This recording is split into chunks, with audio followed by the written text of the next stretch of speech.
This is my 2021 review video with the best games and the best prints of the year. But before we get into today's video, I just want to share with you what the GGGG is.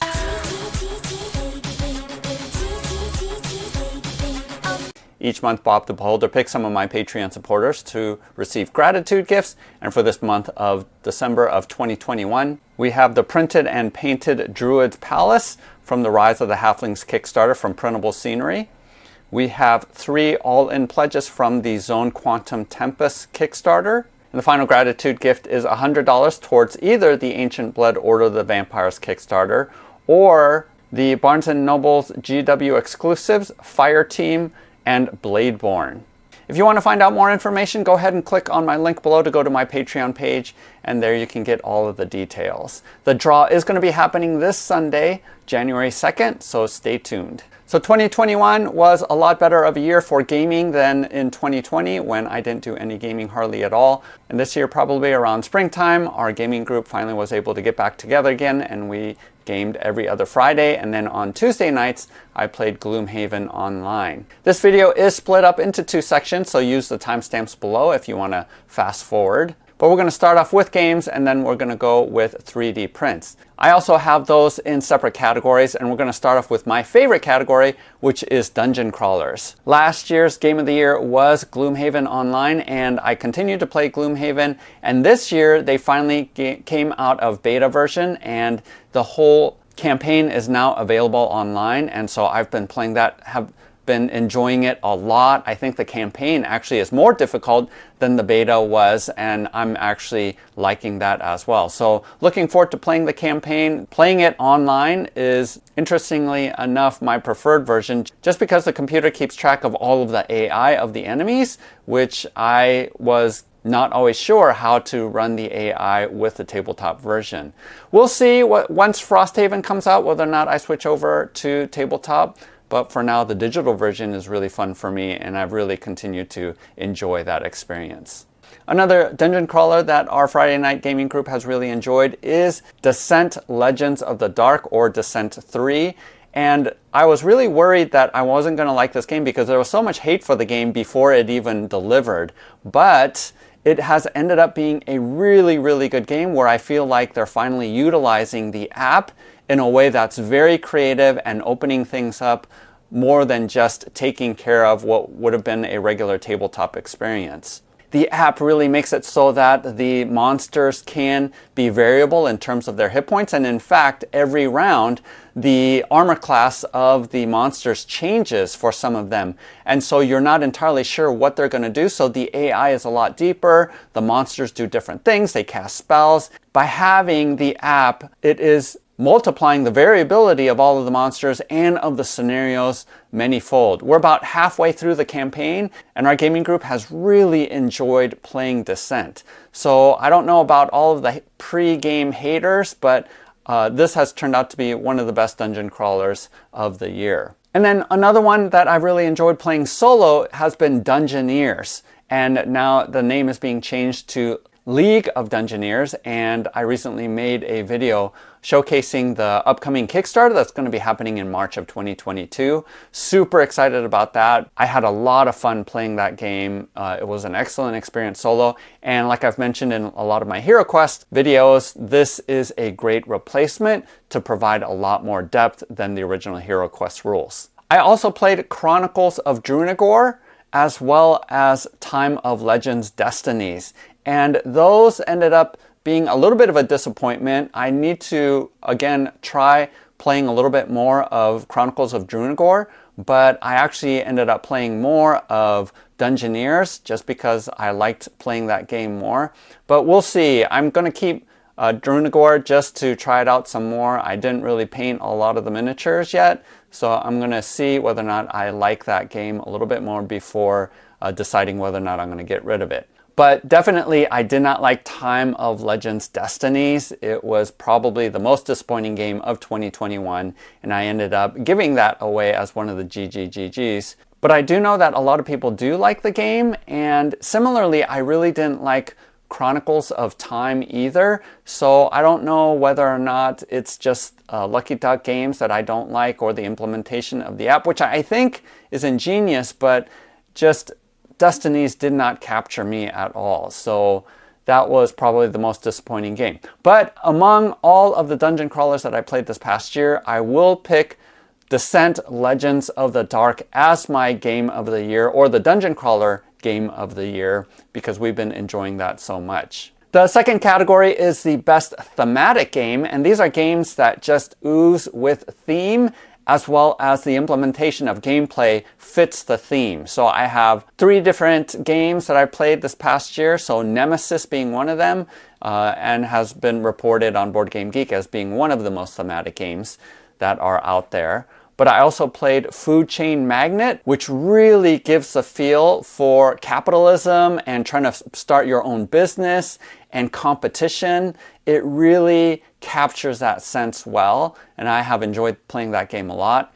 And then finally, I recently played Spirit Island. I think I played it one time before, but I forgot how to play, so this recent playthrough was helpful just to remind me of the game. And in terms of the theme of having these invaders come onto your island and basically the first couple of turns take over everything before you can get your resources lined up and your engine going before you can repel them. So it really fits that theme well, and I had a lot of fun playing that, as well as the number of different spirits that you can play, and the variability makes that game really fun. It's also a difficult game too, as I feel like it really comes down to the last turn or so whether or not you're going to succeed. So I really enjoyed that game. So among the 3, I would say, even though I really wanted Nemesis to be the most thematic game, it actually was Food Chain Magnate. I actually found myself thinking through, how do I play this game better? Even though I got crushed the first 2 games that I played,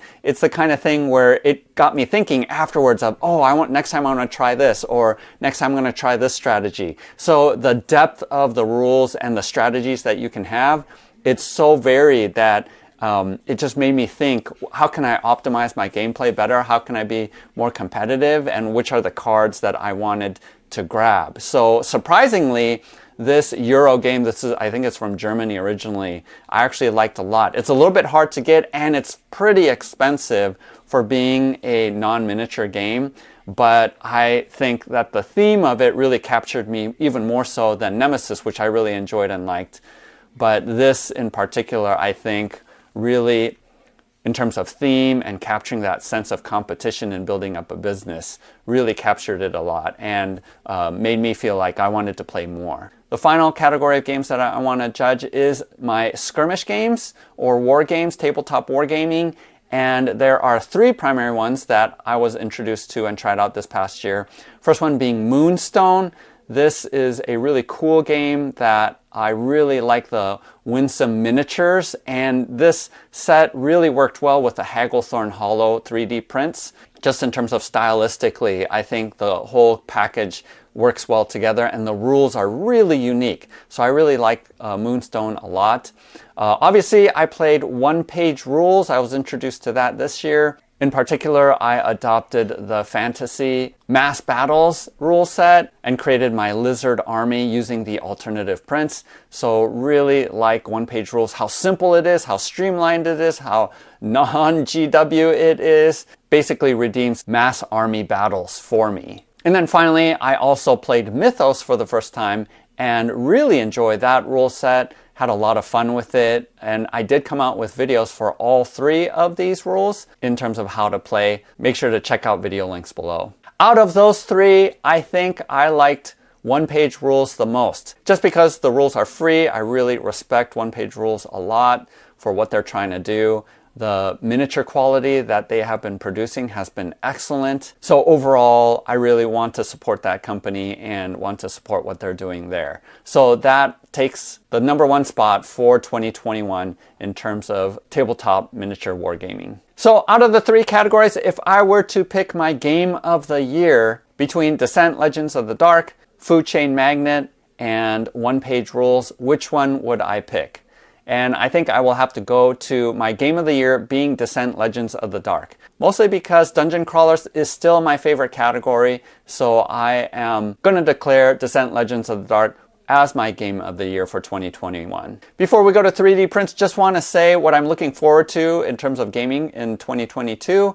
Some of these games I got, but I haven't had a chance to play yet. Arena the Contest is something I'm looking forward to playing, but I have yet to paint all the miniatures. So hopefully I'll get that soon and be able to start playing a campaign in Q1. And I know Tanaris Adventures is supposed to deliver at some point. I have no idea when, but when that delivers, hopefully I will already have made it through the campaign of Arena. I also just received Townsfolk Tussle, which is a boss battler. Look forward to getting some games in relatively soon here in January.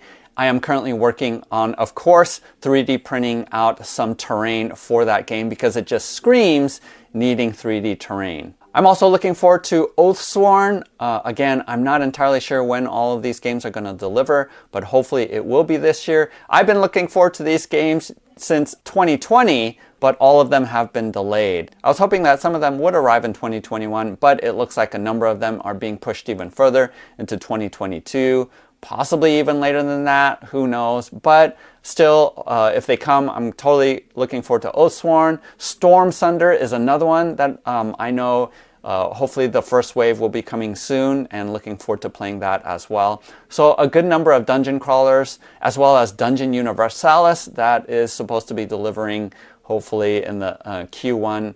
I'm hoping that 2022 will be a banner year for more dungeon crawlers, and we'll see a year from now whether or not that has delivered. Let's go ahead and move on now to my favorite 3D prints for the year. And here I'm just going to do a countdown. And I would have chosen the HeroQuest board as my number one, but in actuality, I actually printed that out last year, but just it was completed this year due to the fact that the game finally shipped this past fall. But I do think that is one of my favorite 3D prints. It looks awesome, and it was fun to be able to finally finish up that project. But sticking to the projects where I actually printed out this year, I don't have a top 10, but I'm starting at 7, and my number 7 is the Asian Terrain from Iain Lovecraft. This set is super cool and works really well with my Forbidden Fortress miniatures, as well as Bushido and other Asian themed games. My number 6 is the Kraken Dungeons. I think this set worked really well with Dungeoneers, and even though I had my dungeon set from Dragon's Rest, I went ahead and printed out Kraken Studios Dungeons just because they look so cool, and it did work super well with that game. Number 5 is Hagglethorn Hollow. Those prints, again, as I mentioned before, works super well with Moonstone, and I just like how stylistic it is, and I'm so glad that they did come out with STL files, because before it was fairly expensive to buy the resin models, and the fact that they came out with the STLs as well as adding in damaged buildings, that was a huge thing. So really like the buildings that came out with that set. There's huge variability, a ton of stretch goals that were unlocked with scatter terrain and pieces that you can use. So that was an awesome set to print. My number 4 was the Firwood set, and I just printed out the Sawmill. I just continue to be impressed with the models that is coming out in this line, and these buildings are huge, and so I can't even fit all the buildings on my 4 foot by 4 foot gaming table, but I continue to print them out just because they look fantastic. I love printing them and painting them. He's pretty much almost done, I think, with all of the files, so I just have to catch up in printing all of them out. But really have been impressed with the Firwood line. My number 3 is the Talisman Sabre Gloomhaven terrain. Even though I'm playing Gloomhaven digitally and online, this set is incredible, and if I ever get Frosthaven back on the tabletop, definitely going to be using the 3D printed terrain from Talisman Sabre, and I will need to print out more in order to make the dedicated boards. I just love the versatility. I love that that it's magnetized and just fits together really nicely. So overall, really like that terrain a lot. My number 2 is the Flatline City sci-fi terrain set from Saucerman Studios. You get a huge number of buildings. I love that they stack on top of each other so that you have height, you have platforms, almost everything that you want with any sci-fi skirmish or war game you can find with this campaign. and just even the small sampling that I have gave me a ton of versatility and a chance to really have a lot of fun in printing out almost a tabletop's worth, half a tabletop's worth of terrain. So this is one of my favorites. I just think I was so impressed with the campaign and the number of models that Sashaman Studios came out with, and it works super well with all of my sci-fi games. So for my number one favorite prints from this past year, it's actually a tie, so I'm cheating a little bit. My most favorite single model is actually the Dread Behemoth from One Page Rules. Who doesn't want a massive dinosaur on your gaming table and doesn't cost you $200, $300 to buy from Games Workshop? So this is one of my favorites. I think it turned out fantastic. I love the color scheme, and just having this massive dinosaur as a centerpiece for your army, for my Lizardman army, is so cool. But in terms of actual terrain, it is my Blitz Bowl pitch from Kraken Studios. I've always wanted to print out a pitch for Blood Bowl, but I just did not like the Blood Bowl rules. So the fact that they came out with a simpler version with Blitz Bowl, I just had to dive into the opportunity to create a pitch for that. I just love how this turned out. I love all of the stands and the side things that you can get. Kraken Studios really created excellent files. It's a little bit challenging because they're optimized for a resin printer, so having supports and things like that, you have to make sure that you're supporting the models well. But overall, using my FDM printer, I really, really like my pitch a lot and am impressed with this print. So that is my 2021 year in review with my favorite games as well as my favorite prints. Looking forward to what's going to happen in 2022, even more gaming, even more things opening up. I know that the new normal with COVID is that more variants will constantly be coming out, but thankfully I've been able to game quite a lot more this year. Hope you all have a safe and happy new year. Hopefully you get some gaming in, some hobbying in. Again, check out my Patreon link if you want to get in on the GGGGs. But thanks so much. We'll see you next time.